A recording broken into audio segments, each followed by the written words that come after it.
बिस्मिल्लाहिर्रहमानिर्रहीम, अस्सलाम वालेकुम। मेरा नाम हुसैन इकबाल है और आप मेरा यूट्यूब चैनल देख रहे हैं। अगर अभी तक आपने चैनल को सब्सक्राइब नहीं किया तो आपसे रिक्वेस्ट है कि चैनल को सब्सक्राइब करें और कमेंट सेक्शन में अपनी कीमती राय से आगाह करते रहें। जनाब, एक जानिब जो है वो पूरा निगरान सेटअप और पूरी इस मुल्क की इस्टेब्लिशमेंट और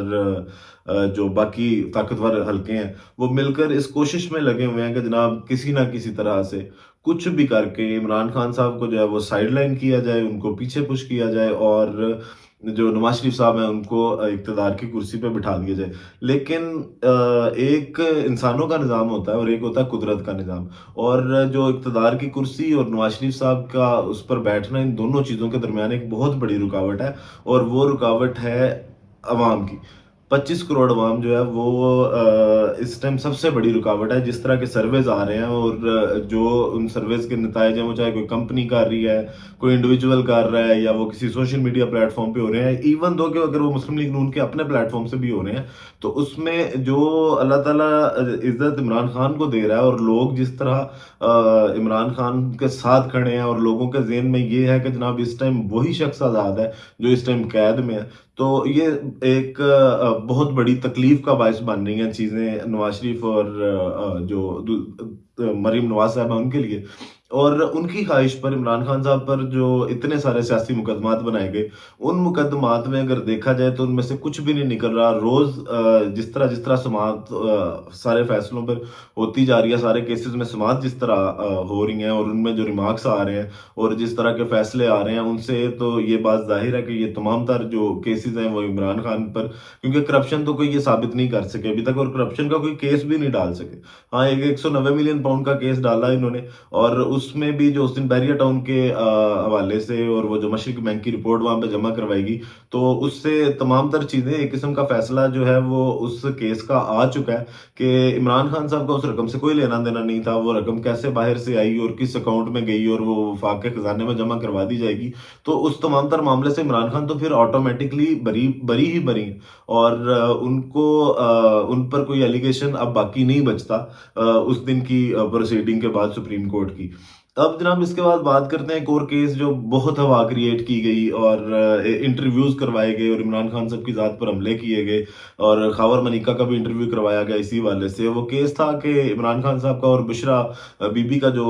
निकाह है वो गैर शरई है और उन्होंने इद्दत के दौरान जो है वो ये निकाह किया है और इसकी समाअत थी 28 नवंबर को, लेकिन इस गुब्बारे से भी ये बाहर निकल गई है और जिन्होंने ये दरख्वास्त जो है वो दायर की थी, उन्होंने खुद ही इस दरख्वास्त को वापस ले लिया, ये कह कर के इसमें जनाब कुछ तकनीकी मसाइल हैं, जिसकी वजह से मैं ये दरख्वास्त वापस ले रहा हूँ। और ये जो सबसे बड़ा हुआ और इमरान खान की किरदार कशी की गई जिस केस की बुनियाद पर, उसको भी आज वापस ले लिया गया और इमरान खान साहब जो हैं वो इस केस में भी सुरखरू हुए हैं और इस गुब्बारे से हवा जो है वो निकल गई है। अब इसके बाद अगर बात करें जनाब तो साइफर केस की समाअत जो है वो 28 नवंबर को जुडिशल कम्प्लेक्स में होगी और अदालत ने ये हुक्म जारी किया हुआ है कि जनाब इमरान खान साहब को जेल से बाहर निकाला जाए और अदालत में पेश किया जाए जुडिशल कम्प्लेक्स में लाकर। अब 28 नवंबर को निगरान हुकूमत जो है वो इस हुक्मनामे पर अमल दरामद करती है या नहीं करती, ये भी देखेंगे। और जो वज़ीर दाखिला सरफराज बुगटी साहब हैं, वफाकी वज़ीर दाखिला निगरान सेटअप के, उन्होंने तो आज ये बोला कि हाँ, अगर अदालत का ये हुक्म है तो हम उस हुक्म पर मिनोवन जो है वो अमल दरामद करवाएंगे। तो एक वो जो खौफ तारी है इमरान खान की पब्लिसिटी का, क्योंकि इमरान खान की एक झलक जो है वो शायद उनकी जिस तरह इन्होंने उनको छुपा के रखा या उनको मीडिया चैनल्स पर उनकी तस्वीर चलाने में पाबंदी लगाई गई और उनका नाम तक ना चलाने दिया गया, सिर्फ एक ये कि उनकी मकबूलियत का डर है कि लोगों के ज़हन से इमरान खान निकले, लोगों को जो है वो इमरान खान के शहर से बाहर निकाला जाए। तो एक झलक वो देखते हैं कि उस पेशी में अब लोगों का क्या जोशो जज्बा होता है, लोग जाते हैं नहीं जाते, या सिक्योरिटी के क्या इंतजाम किए जाते हैं, या किस प्लान के थ्रू ये लेके जाते हैं या प्लान बदल लिया जाता है। तो ये 28 नवंबर को इस चीज़ पर भी जो है वो तमाम तर सूरत हाल जो है वो सबके सामने आ जाएगी। और इसके बाद अब बात करते हैं जनाब जो पाकिस्तान पीपल्स पार्टी का इस टाइम हशर हुआ है। कल एक इंटरव्यू जो जियो न्यूज़ पर हुआ और आसिफ जरदारी साहब ने बिलावल भुट्टो के लिए जो उसमें अल्फाज इस्तेमाल किए कि वो भी ट्रेंड नहीं है और वो बोलते अच्छा है, टैलेंटेड ही मेरे से ज़्यादा हैं, लेकिन जो एक्सपीरियंस है वो एक्सपीरियंस होता है, और उनको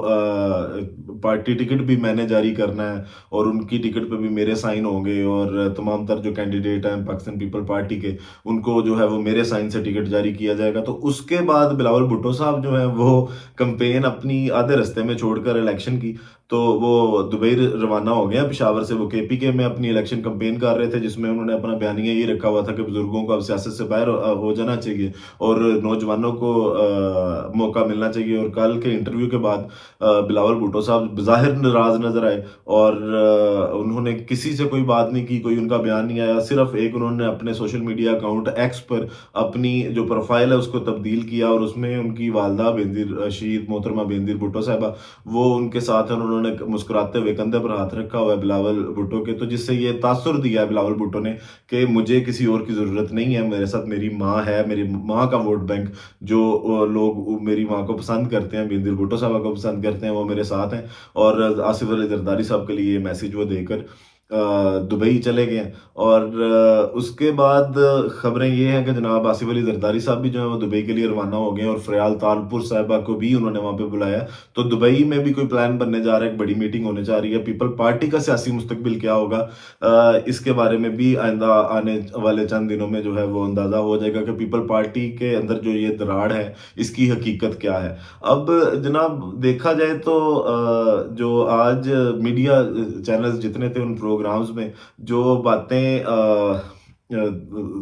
पाकिस्तान पीपल पार्टी के रहनुमाओं की जानिब से की गई, फैसल करीम कुंडी ने भी कहा और शादिया मरी साहबा ने भी कहा कि जनाब कोई ज़ाती रंजिश नहीं है, कोई नाराज़गी नहीं है, बिलावल भुट्टो का दुबई जाना रूटीन की बात है। और आसिफ अली जरदारी साहब जो फैमिली मीटिंग के लिए गए हैं दुबई में, और वो कोई नाराज़गी नहीं है, मनाने नहीं गए, उनको नाराज़गी हो तो वो मनाएं। और इसके साथ साथ उन्होंने ये दावा किया, शादिया मरी ने भी और फैसल करीम कुंडी ने भी, कि जनाब 30 नवंबर को यौम तसीस है, और बिलावल भुट्टो साहब जो हैं वो खिताब करेंगे यौम तसीस में के जलसे में वापस आकर, और उसके बाद अंदाज़ा हो जाएगा कि क्या वाकई बिलावल भुट्टो और आसिफ अली जरदारी जो हैं वो आते हैं और जलसे से खिताब करते हैं और एक पेज पर इकट्ठे होते हैं, या इनका इख्तलाफ वाज़े हो जाता है। अगर इन दोनों में से कोई एक भी रहनुमा नहीं होता उस दिन स्टेज पे, तो इसका मतलब है कि या बिलावल भुट्टो माइनस हो चुके हैं, या आसिफ अली जरदारी साहब माइनस हो चुके हैं, और दोनों बाप बेटा का जो इख्तलाफ है वो